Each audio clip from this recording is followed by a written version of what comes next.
Hello नमस्कार। कैसे हैं दोस्तों आप सब। बहुत इन्जॉय आपको आ रहा होगा क्लास करने में और हमको भी बहुत मज़ा आ रहा है आपके साथ जुड़ने में। उम्मीद करते हैं आप लोग घर में होंगे, सेफ होंगे और स्वस्थ होंगे और अच्छे से अपने फैमिली के साथ इस लॉकडाउन में नियमों को पालन करते हुए मस्ती मौज मस्ती से अपने लाइफ को जी रहे होंगे। पता होना चाहिए कि पूरा भारत देश, पूरी दुनिया थमी हुई है, रुकी हुई है, बट ज़िंदगी नहीं रुकी हुई है। इसीलिए हमने ये सीरीज स्टार्ट किया है आप सबों के लिए, जहाँ पर अभी तक ने हमने क्लास 11 तक का सफ़र बहुत अच्छे से तय कर लिया है और आज हम स्टार्ट करने वाले हैं क्लास का सफ़र नंबर 12। आज होने वाली है क्लास नंबर 12 होने वाली है। तो पिछले क्लास में हमने क्या किया था कि 4.2 का कुछ सवाल देखा था और आज हम और कुछ सवाल को करने वाले हैं।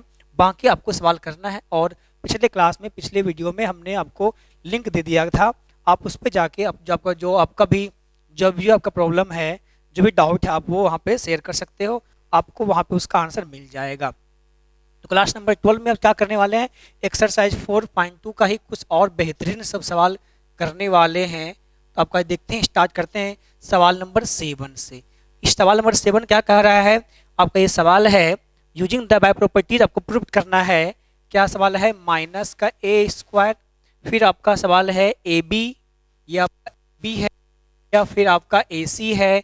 इसके बाद आपका दिख रहा है बी ए माइनस का बी स्क्वायर, और फिर देखोगे अच्छे से आप तो आपको दिखाई पड़ेगी यहाँ पर बी सी है, और फिर क्या है आपके पास सी ए है। यहाँ पर बच्चों क्या है, सी ए है, और यहाँ पर बी है, और यहाँ पर क्या है, माइनस का सी स्क्वायर है। आपको इसको प्रूव करने बोल रहा है। इसका जो वैल्यू होगा वह हो जाएगा 4a स्क्वायर बी स्क्वायर और क्या, सी स्क्वायर। आपको इसका वैल्यू फाइंड करना है। तो कैसे करना इसको हम सोचते हैं। हालांकि आप इसको एक्सपेंड भी कर सकते हो, बट सवाल में लिखा हुआ है यूजिंग बाय प्रॉपर्टीज, इसमें प्रॉपर्टी का यूज करना है जो हमने आपको सिखाया था। और प्रॉपर्टी नंबर 7 बहुत इंपॉर्टेंट है। तो उसमें सवाल नंबर 7 में क्या होगा, प्रॉपर्टी नंबर 7 का यूज बहुत अच्छे से करना सीखना है हमको। तो आते हैं कैसे यूज करते हैं। अब वो कुछ दिख रहा है क्या, यहाँ पे ए, यहाँ ए, यहाँ ए, यहाँ ए, यहाँ पे सॉरी यहाँ बी है, यहाँ बी, यहाँ बी, यहाँ सी और यहाँ सी। यदि पहले वाले रो से हम ए को कॉमन ले लें, दूसरे वाले रो से बी को कॉमन ले लें, और फिर क्या तीसरे वाले रो से हम सी को कॉमन लें, तो कुछ बातें बन सकती है। तो अप्लाई करते हैं, हम क्या कर रहे हैं, हम यहाँ पर कर रहे हैं टेकिंग आउट, मतलब क्या, उसको हम बाहर निकाल रहे हैं। किसको, ए बी एंड सी। कहां से sir, from R1 R2 and कहां से, R3 से। R1 R2 R3 से हम इसको बाहर कॉमन ले रहे हैं। किसको, ए बी और सी को। जैसे हम इसको कॉमन लेते हैं तो मेरे पास क्या आ रही है, यहाँ से कॉमन ए आ जाएगी, यहाँ से कॉमन बी आ जाएगी, और यहाँ से कॉमन क्या आ जाएगी, सी। सारे इंटू में हो जाएगी। और यहाँ पे फिर क्या आने वाली है, यहाँ आने वाली है माइनस का ए। यहाँ क्या आ जाएगा बच्चों, यहाँ आ जाएगा बी, यहाँ क्या आ जाएगा, यहाँ आ जाएगा सी। यहाँ से बी कॉमन, तो यहाँ ए आ जाएगा, यहाँ क्या आ जाएगा, माइनस का बी, यहाँ क्या नहीं, माइनस कहाँ, सॉरी बी आ जाएगा, यहाँ आ जाएगा सी, यहाँ आ जाएगा आपका ए। क्यों, यहाँ से हम सी कॉमन ले रहे हैं, तो ए, यहाँ आ गया बी, और यहाँ क्या आ गया, माइनस का सी। हमने क्या किया है, हमने R1 से ए को, R2 से बी को और R3 से सी को कॉमन लिया हुआ था। और अब यहाँ से थोड़ा और आगे बढ़ते हैं तो मेरे पास कुछ और दिख रही है। बहुत केयर से देखना है, आपको बहुत प्रैक्टिस करने की जरूरत होगी, तभी आप इस सब सवाल को कर सकते हो आसान तरीके से। समझ में आ जाएगी कि हाँ कौन से सवाल में हम क्या यूज करने वाले हैं। तो अब क्या आने वाली है, कुछ और दिख रहा है आपको कि ये सारे टर्म में ए है, इन सारे टर्म में क्या दिख रहा है आपको, बी दिख रहा है, और इन सबों में क्या दिख रहा है आपको, यहाँ पर आपको सबों में सी दिख रहा है। दैट मीन्स हम यहाँ से सारे से ए कॉमन ले लेंगे, यहाँ से बी कॉमन आ जाएगी, और यहाँ से क्या हो जाएगी, सी कॉमन आ जाएगी। तो यहाँ से फिर से हम बोल सकते हैं टेकिंग आउट। इसका मतलब होता है हम यहाँ से कॉमन ले रहे हैं, बाहर कर रहे हैं। किसको, ए बी एंड सी। किससे, from C1 C2 and C3। यहाँ से इसको हम कॉमन ले लेंगे, तो यहाँ क्या बचेगा पास, यहाँ लिखा हुआ है डेल इक्वल टू, यहाँ पहले से था ए बी सी मल्टीप्लाई, जब इससे आप कॉमन लोगे तो यहाँ ए आ जाएगी, इससे लोगे बी तो यहाँ बी आ जाएगी, इससे लोगे सी तो यहाँ सी आ जाएगी। तो मेरे पास क्या बच जाएगा, मेरे पास यहाँ बच जाएगा -1। बोलना है मेरे साथ, -1, 1, यहाँ भी 1, यहाँ से ए बाहर तो 1, यहाँ से बी बाहर तो -1, यहाँ आ जाएगा। इस तरह आपका टर्म आ जाने वाला है, ये आपका टर्म यहाँ पर दिखने को मिलेगा। तो अब मेरे पास क्या आ गया, अब देख सकते हो आप कि A B C A square B square C square आ गया। मेरे पास बचा क्या, सिर्फ 4 लाना बचा हुआ है। तो अब यहाँ पे क्या जीरो आ सकता है क्या, बिल्कुल आ सकता है। यदि इस -1 में इस +1 को ऐड कर दें तो जीरो आ जाएगा, इस +1 में इस -1 को ऐड कर दें तो जीरो आ जाएगा। तो क्या करने वाले हैं, अप्लाइंग करने वाले हैं। क्या करने वाले हैं, अप्लाइंग करने वाले हैं। किसको, हम R1 में हम R2 को ऐड करने वाले हैं, और फिर क्या हम R2 में क्या करने वाले हैं, R3 को हम ऐड करने वाले हैं। तो यहाँ क्या आ जाएगा, यहाँ आ जाएगा मेरे पास डेल इक्वल टू ए गुना ए स्क्वायर, बी गुना बी स्क्वायर, और यहाँ क्या जाएगा सी गुना सी स्क्वायर आ जाएगा। दिख रहा है बच्चों आपको अच्छे से। तो ये क्या आ जाएगा आपको यहाँ पर। अब क्या करना है हमको यहाँ एक्सपेंड करना था, किसमें, R1 को R2 में जोड़ना है, ऐड करना है। R1 ये आपका ये है, तो इसको लिख लो पहले आप 1 1 1, ये आपका भी 1 है, ये आपका -1, ये 1 ये 1 ये 1, और ये आपका क्या है -1। हम क्या करें, R3 को R1 में R2 कौन है, +1, यहाँ क्या आ जाएगा -1, यहाँ आ जाएगा +1, यहाँ फिर क्या हो जाएगी +1, ये आपका +1, यहाँ फिर क्या जाएगा -1। क्यों, ये आपका माइनस यहाँ 1 था। तो इसको सॉल्व और आगे करते हैं अच्छे तरीके से। तो देखते हैं फिर और आगे क्या आने वाली है, जिससे कि ये सवाल आसानी से सॉल्व हो सकता था। तो वो क्या करने वाले आगे हम इसमें करने वाले हैं अब इसको सॉल्व और आगे अच्छे तरीके से।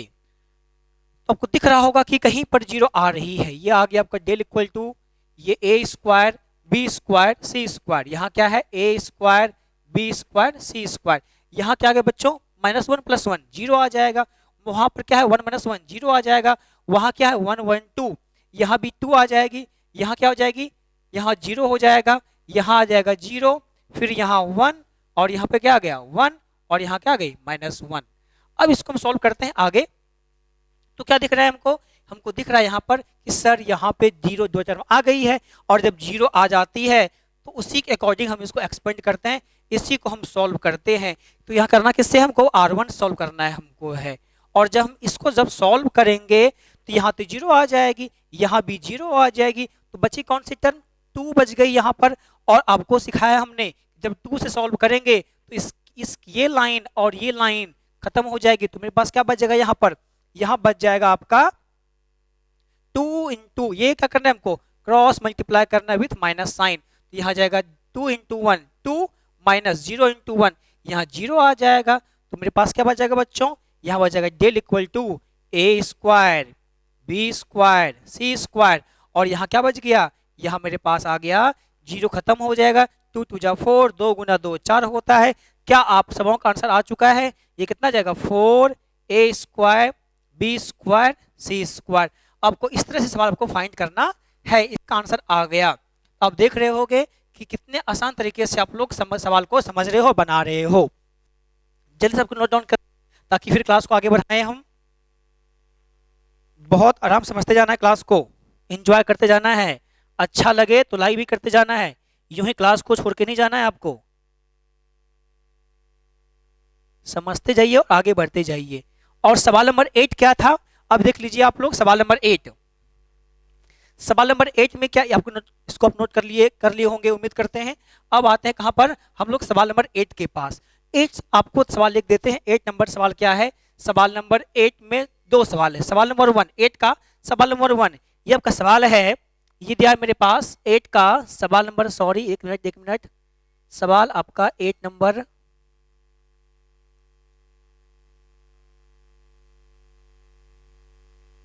ये आपका रहा सवाल नंबर 8 का 1, ये आपका दिया हुआ है मेरे पास 1, ये भी 1, ये भी 1, ये ए, ये बी, ये सी, और यहाँ पर है ए स्क्वायर, ये भी आपका है बी स्क्वायर, ये आपका है सी स्क्वायर।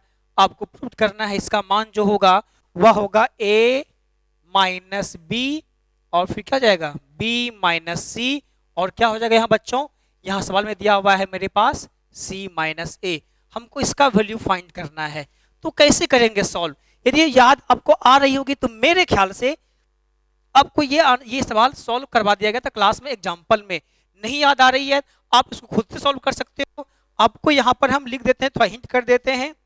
क्या करते हैं आपको यहाँ पर बच्चों, हिंट कर देते हैं आपको। आप हिंट से देख लीजिएगा कि क्या अप्लाई करने वाले हैं हम क्या करने वाले हैं। R1 में R2 को आप कर लीजिएगा माइनस, और क्या करिएगा आप लोग, R2 में R3 को कर दीजिएगा माइनस। माइनस ने, हाँ माइनस ही कर देना है। तो देखिएगा आपसे सवाल ये बन जाएगा। ये आपको हिंट कर देते हैं ताकि आप सवाल को आराम से सॉल्व कर सकते हैं। तो अगला सवाल क्या है वो भी देख लेते हैं। और आगे जो सवाल दिया गया है उसमें कॉन्सेप्ट, वही कॉन्सेप्ट लगेगी जो आपको बताया गया है। तो एक काम आप ये कर सकते हो कि आपका जो होगा 4.2 आपको ये होमवर्क में चली जाएगी सवाल। जितने भी आपके सवाल है होमवर्क में क्या जाएगा, एक्सरसाइज 4.2 एनसीईआरटी का सॉल्व कर लेना है। और जितनी भी एग्जाम्पल होगी इस चैप्टर में, एग्जाम्पल को भी सॉल्व करते जाएं विथ एग्जाम्पल्स, इसको आप सॉल्व करते जाएं। ये आपका होमवर्क रहा। होमवर्क में कुछ चीटिंग नहीं करनी है, होमवर्क को सॉल्व करते जाना है, तभी आप अच्छे तरीके से आगे बढ़ सकते हो। तभी अभी क्या होगी, कॉन्सेप्ट क्लियर होगी, नहीं तो फिर बहुत प्रॉब्लम हो जाएगी। तो आज बहुत ज्यादा गर्मी है, इसीलिए आज क्लास को यहीं पे विराम देते हैं।